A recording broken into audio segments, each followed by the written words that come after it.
Hello friends, आज हम लोग करने वाले हैं इम्पॉर्टेंट क्वेश्चन कुछ एपी का।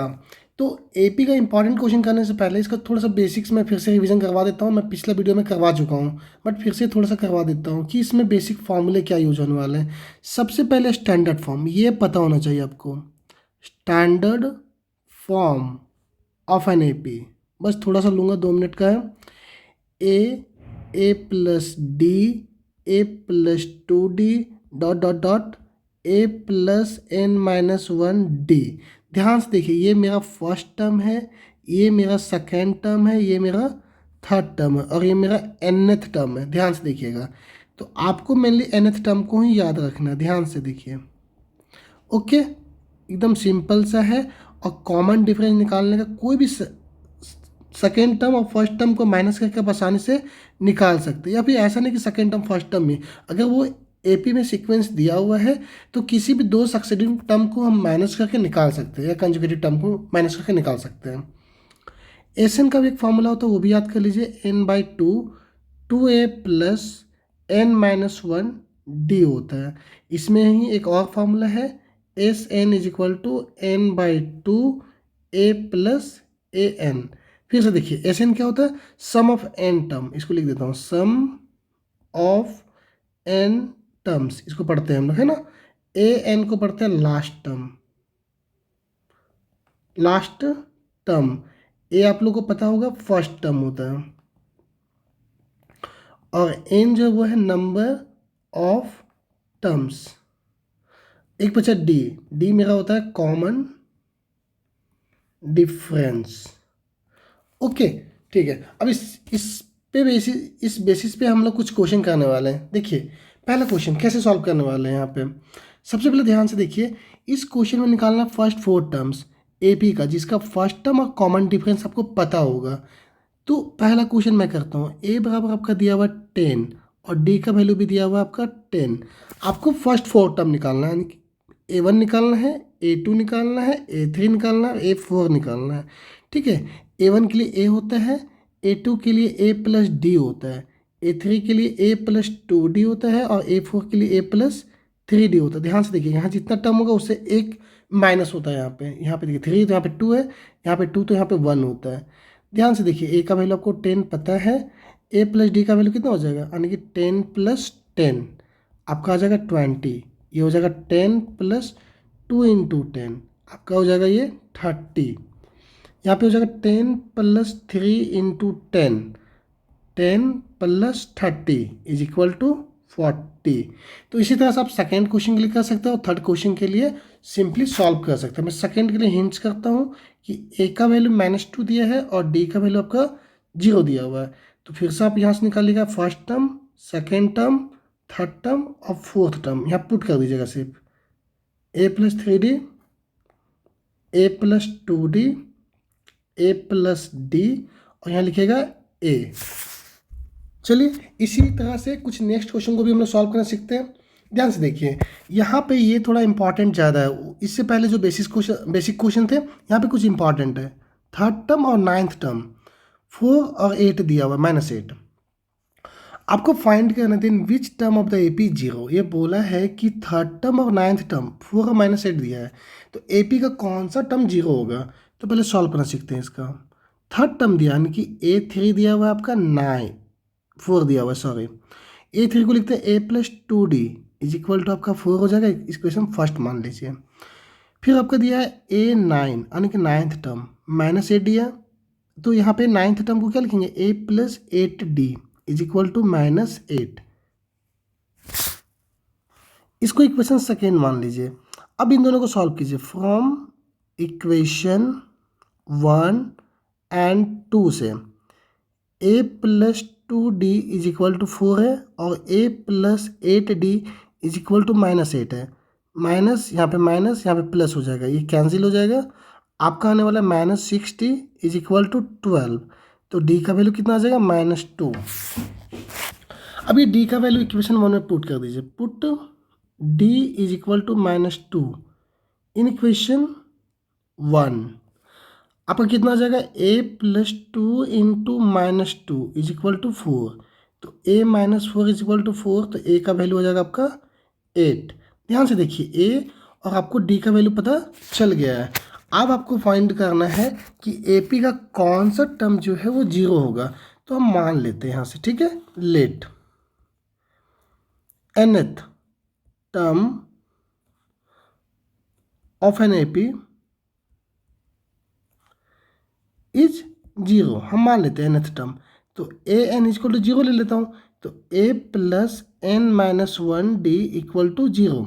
ए का वैल्यू देखिए ध्यान से कितना है, 8 है, प्लस n माइनस 1, डी का वैल्यू देखिए कितना दिया, -2 इक्वल टू 0।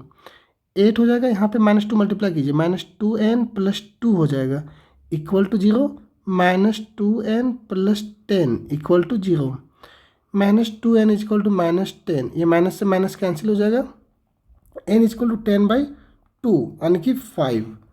इससे हम लोग समझ में आया कि जो ए पी का फिफ्थ टर्म होगा, देयरफॉर लिखेंगे fifth term of N A P, किसी ए पी का जो फिफ्थ टर्म होगा इज 0। इस ए पी का जो फिफ्थ टर्म होगा वो 0 होगा, जो ए पी यहाँ पे बनेगा। आप इससे चेक कर सकते हो निकाल के। चलिए नेक्स्ट क्वेश्चन करते हैं।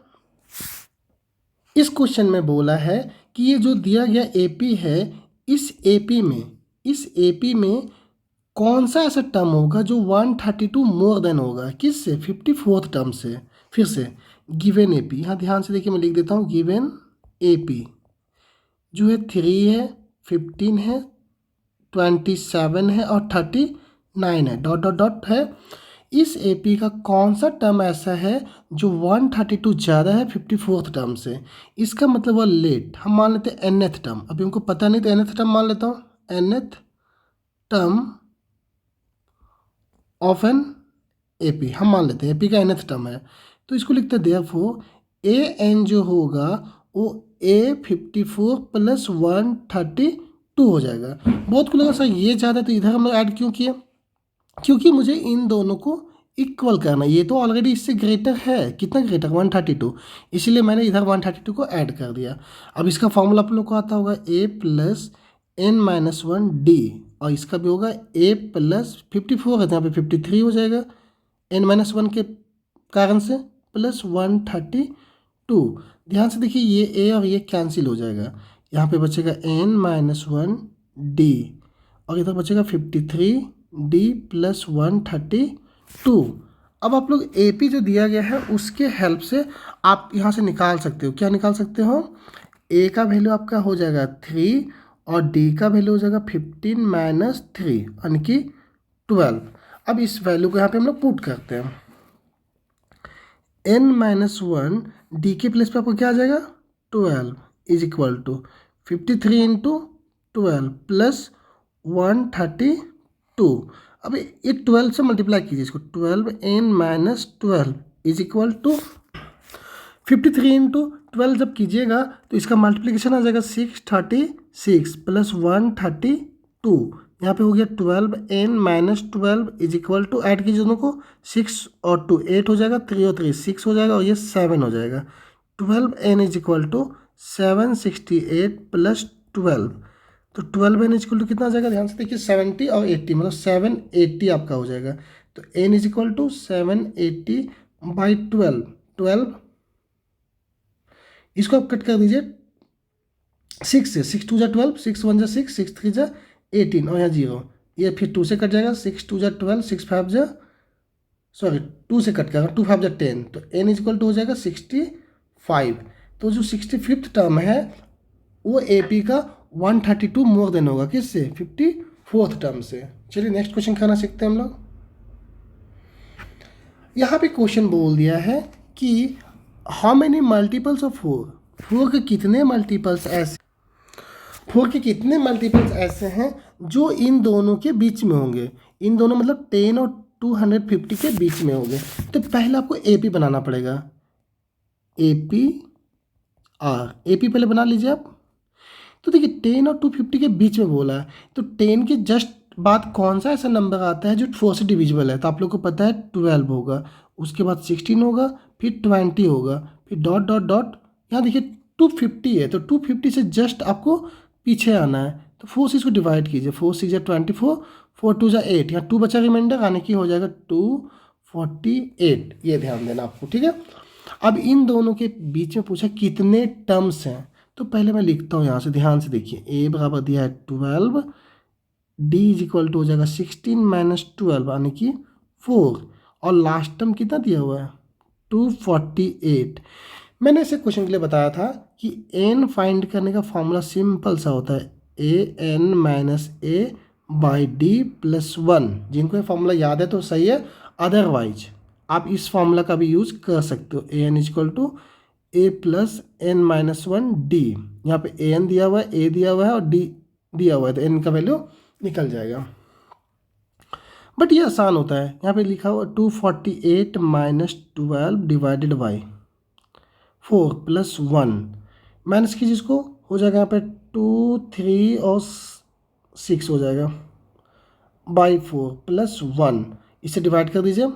4 का टेबल से 4 5 20, 4 9 36, तो 59 प्लस 1 आने के टोटल कितने टर्म्स हैं 60 टर्म्स हैं। इन दोनों के बीच में 60 टर्म्स ऐसे हैं जो 4 के मल्टीपल है। चलिए नेक्स्ट क्वेश्चन करते हैं हम लोग।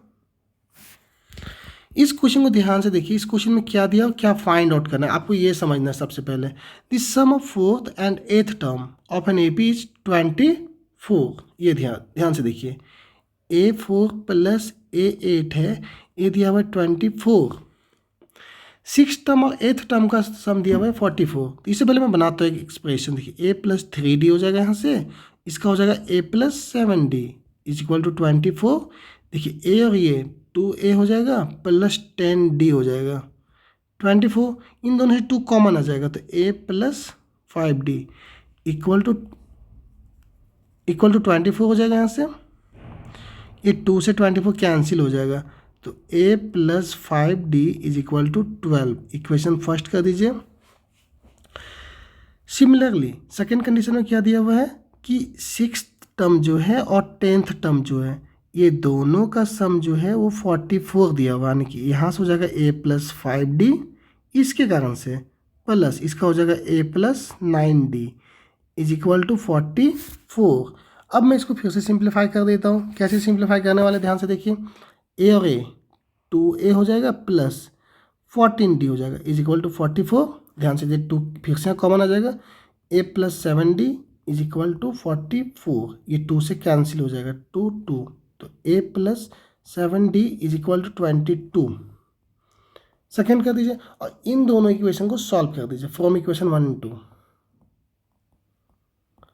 फ्रॉम इक्वेशन 1 एंड 2 से a plus 5d is equal to 12 और a plus 7d is equal to 22। Minus minus minus कर दीजिए, कैंसिल हो जाएगा। यहाँ से आएगा माइनस 2d और यहाँ से आ जाएगा माइनस 10, ये माइनस माइनस कैंसिल, तो d का वैल्यू कितना आ जाएगा 5। अब d का वैल्यू जैसे पता चल गया आपको, तो आप सबसे पहले क्या सोचिएगा कि a का वैल्यू कैसे निकालना, तो इसको पुट कर दीजिए किसी भी इक्वेशन 1 या 2 में। Put d is equal to 5 in equation 1, हम 1 में पुट कर देता हूँ, तो a plus 5 into 5 is equal to 12, तो a plus 25 is equal to 12, तो a इज इक्वल टू हो जाएगा 12 माइनस 25, तो a का वैल्यू कितना आ जाएगा माइनस 13। ओके, अब मुझे फाइंड करना था, find the first 3 terms of the AP, यानी कि a1 हो जाएगा आपका माइनस 13, a2 हो जाएगा a प्लस d, इसका मतलब वो a कितना दिया हुआ ध्यान से देखिए, माइनस 13 प्लस 5 कितना आ जाएगा माइनस 8, और a3 कितना हो जाएगा a प्लस 2d, a का value minus 13 plus 2 into 5, minus 13 plus 10 यानी कि माइनस 3। ये आपका आंसर हो जाएगा, ये भी आंसर है, ये भी आंसर होगा और ये भी आंसर हो जाएगा आपका। चलिए हम लोग नेक्स्ट क्वेश्चन करना सीखते हैं। ध्यान से देखिए, फाइंड द सम, यहाँ क्वेश्चन पहले बोल दिया कि कुछ सम फाइंड करना है। Find the sum of 22 terms का, किसी भी ए बी का जिसमें डी दिया हुआ है और 22nd टर्म इज 149। ध्यान से देखिए, सबसे पहले जो दिया हुआ है उस पर ध्यान दीजिए। डी का वैल्यू दिया हुआ है 7 और A22 दिया हुआ है आपका 149। ओके, अब आपको फाइंड जो करना है वो S22 फाइंड करना है मुझे, सम ऑफ फर्स्ट 22 टर्म्स को। ठीक है। तो मुझे चाहिए क्या क्या यहाँ से मेनली ए चाहिए, ए और ए एन तो पता है, मुझे डी पता है, तो ए कैसे निकालेंगे सबसे पहले। तो इसको ध्यान से देखिए, ए प्लस इसको क्या लिख सकते हैं हम लोग 21 डी 149 हो जाएगा। अब ए का वैल्यू तो पता नहीं है, रहने दीजिए, प्लस 21 इंटू डी का वैल्यू 7 दिया हुआ है इज इक्वल टू हो जाएगा यहाँ से 149। ए प्लस 7 हो जाएगा, 7 टू जा 14 इज इक्वल टू 149। तो ए का वैल्यू कितना आ जाएगा 149 माइनस 147 इक्वल टू 2। ये आपका ए का वैल्यू हो गया। यहाँ से आपको पता है डी का वैल्यू आपको पता है। अब जब ए और डी का वैल्यू पता है, आपको बताना क्या था, एज 22। आपको पता है इसका फॉर्मूला क्या होता है, 22/2 हो जाएगा, मतलब n/2 A plus A N, ये ना होता है, ध्यान से देखिए, ये आपका कैंसिल हो जाएगा तो 11 आ जाएगा, यहाँ पे 11 लिख दीजिए। ए का वैल्यू आपका कितना दिया हुआ है 2 प्लस A22 का वैल्यू देखिए यहाँ पे दिया हुआ है 149। तो 11 इंटू 151, इसको मल्टीप्लाई कर दीजिएगा तो आपका आंसर आ जाएगा। इन दोनों को मल्टीप्लाई कीजिए साइड में तो 1661 आपका आ जाएगा। तो ये आपका आंसर हो जाएगा। आंसर क्या है एज 22, मतलब sum of first 22 terms of the given AP. Next question करते हैं जो कि मोस्ट इंपॉर्टेंट क्वेश्चन है इस चैप्टर का, और इसमें बहुत सारे कंसेप्ट यूज होने वाले हैं। ध्यान से देखिए, इफ द सम ऑफ, यहाँ पे क्वेश्चन में दिया हुआ है if the sum of first N term, ये दिया हुआ सम ऑफ एन टर्म, ध्यान से सुनिए बात को, एन टर्म का सम दिया हुआ है आपका, यानी कि एस एन दिया हुआ है, कितना दिया हुआ है 4n माइनस एन स्क्वायर, ये दिया हुआ है। ठीक है, आपको फाइंड करना है फर्स्ट टर्म। पहले जैसे जैसे क्वेश्चन बोलता हूँ वैसे करते हैं। फर्स्ट टर्म यानी कि यहाँ पे लेंगे एन इज इक्वल टू 1, तो S1 कितना आ जाएगा 4 माइनस 1 का स्क्वायर, यानी कि हो जाएगा S1 का मतलब 3 हो जाएगा।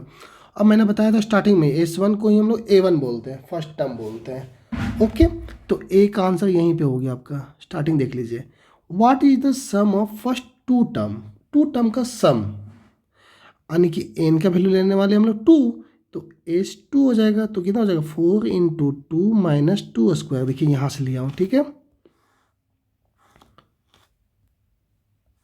तो इसको सॉल्व कीजिए। H2 कितना आने वाला है 8 माइनस 4, यानी कि हो जाएगा यहाँ से आपका 4। ये कितना आ गया, सम ऑफ टू टर्म आ गया, ये इसका काम भी हो गया। अब मुझे बोला है what is the second term. Second term का मतलब होता है A2, यानी कि इसके फॉर्मूला बताया था H2 माइनस S1। तो H2 कितना दिया हुआ ध्यान से देखिए, 4 माइनस S1 का वैल्यू 3, तो आपका गया 1। ध्यान से देखिए, A2 पता चल गया मुझे यहाँ से। अब मुझे यहाँ से A1 भी पता चल गया है, तो आप लोग को पता है D कैसे निकलेगा, A2 माइनस A1। तो A2 1 है, माइनस A1 का वैल्यू कितना दिया हुआ था 3 माइनस 2, ये क्या आ गया आपका D। और जब आपको A और D का वैल्यू पता चल जाता है तो आप आसानी से कोई भी टर्म निकाल सकते हो। तो देखो आप बोला find the third term 10th term, तो एकदम सिंपल सा है कि थर्ड टर्म हम लोग कैसे फाइंड करने वाले हैं, A प्लस 2D, यानी ए का वैल्यू हो गया 3 प्लस 2 इंटू माइनस 2, तो 3 minus 4 is equal to minus 1, ये आपका हो गया थर्ड टर्म। सिमिलरली निकालना है आपको 10th टर्म, तो ए प्लस 9D हो जाएगा यहाँ से। तो ए का वैल्यू कितना दिया हुआ है 3 दिया हुआ है, प्लस 9 इंटू माइनस 2, तो 3 प्लस माइनस 18, यानी कि 3 माइनस 18, तो आपका आंसर आ जाएगा माइनस 15। ये आपका आ गया 10th टर्म। तो इससे मेरे को मेनली क्या समझ में आया और कौन कौन सा फॉर्मूला आपको हमेशा याद होना चाहिए। ध्यान से देखिए, एक जो nth टर्म निकालने का फॉर्मूला होता है Sn माइनस Sn माइनस 1, ये आपको हमेशा याद होना चाहिए। और ये जो मैं बार बार यूज कर रहा हूँ कि 8 10 बोला है तो यहाँ पे 9 ले रहा हूँ, अगर मुझे यहाँ पे थर्ड बोला तो मैं सेकेंड ले रहा हूँ। कैसे ले रहा हूँ देखिए, A3 होता है ना, तो A प्लस 3 माइनस 1D लूँगा तो A प्लस 2D आएगा। तो मैं शॉर्ट लेता हूँ, जब यहाँ 3 बोलेगा तो यहाँ 2 आएगा, अगर मान लीजिए 5 बोलता तो यहाँ 4 आता है, यहाँ पे 10 बोलेगा तो यहाँ 9 आएगा, तो एक कम आता है। Thank you.